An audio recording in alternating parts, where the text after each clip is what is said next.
Hoje vamos falar do pensamento pedagógico da Escola Nova.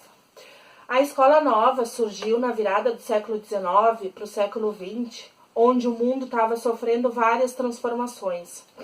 E essas transformações estavam nas escolas, ocorreram também nas escolas, onde as escolas tradicionais foram passadas por um movimento que aconteceu para as escolas novas.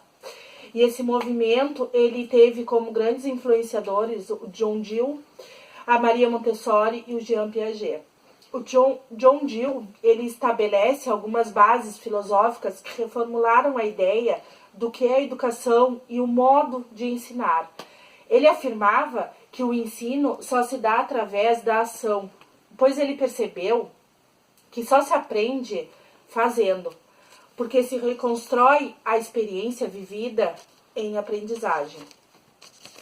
Também ele percebeu que uma criança que era participante na escola se tornaria um cidadão participante na vida democrática. Segundo Dewey, nós só pensamos quando nós somos colocados diante de um problema. E esse ato de pensar, segundo ele, segue 5 estágios. O primeiro deles é a necessidade sentida. O segundo é a análise da dificuldade. O terceiro é alternativas da solução do problema. O quarto é a experimentação de várias soluções. E o quinto é a solução, é a ação final do problema. Um brinquedo que as crianças brincam, que mostra bem esses 5 estágios, são aqueles blocos de encaixe, onde as crianças têm que botar a peça no encaixe correto. Então, elas de primeira, elas não sabem onde aquela peça vai no encaixe certo ali, elas vão tentando até conseguirem o encaixe correto. Isso mostra que a criança pensando, ela mesmo solucionando aquele problema que ela se deparou.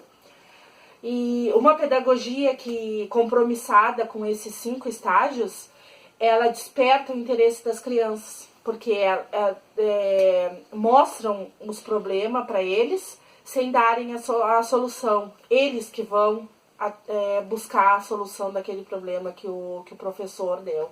Então, isso move a curiosidade da criança, torna que os alunos sejam mais participativos em aula.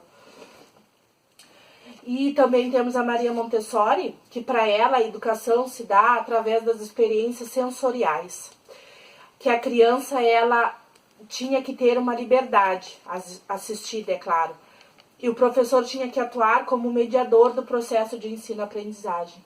Que só através da experiência que a criança é submetida ali, ela vai conquistando o aprendizado dela.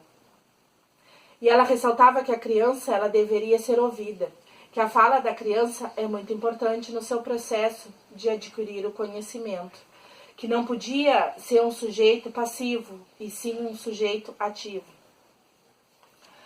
Também, por último e não menos importante, temos o Jean Piaget, que ele destaca também, e ele deu várias contribuições para esse movimento acontecer da Escola Nova.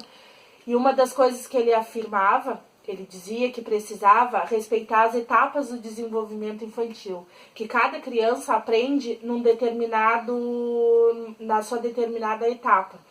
Então, ele separou em 3 etapas diferentes. A primeira, que vai dos 2 aos 7 anos, que a criança ela adquire habilidades como a linguagem, o desenho, e aos 7 aos 11 anos, que é o segundo período, a criança adquire um pensamento lógico, já é capaz de pensar coisas lógicas. E dos 11 aos 15 anos, ela já pega mais habilidade, então ela já pode resolver operações formais e abstrações. E respeitando essas etapas, ele afirma que o indivíduo aprende por si próprio dentro dessas etapas. E ele também afirmava que a verdade deveria ser reinventada, reconstruída pelo aluno. e não transmitida pelo professor. Então, ele queria dizer que o professor não tinha o poder da verdade. Ele mostrava o conhecimento dele e instigava os alunos a procurar as verdades do assunto, né? Não pela visão do professor, e sim pela visão do próprio aluno. E ele afirmava que as escolas, elas tinham que, a partir desse movimento, moldar o indivíduo capaz de criar, de produzir.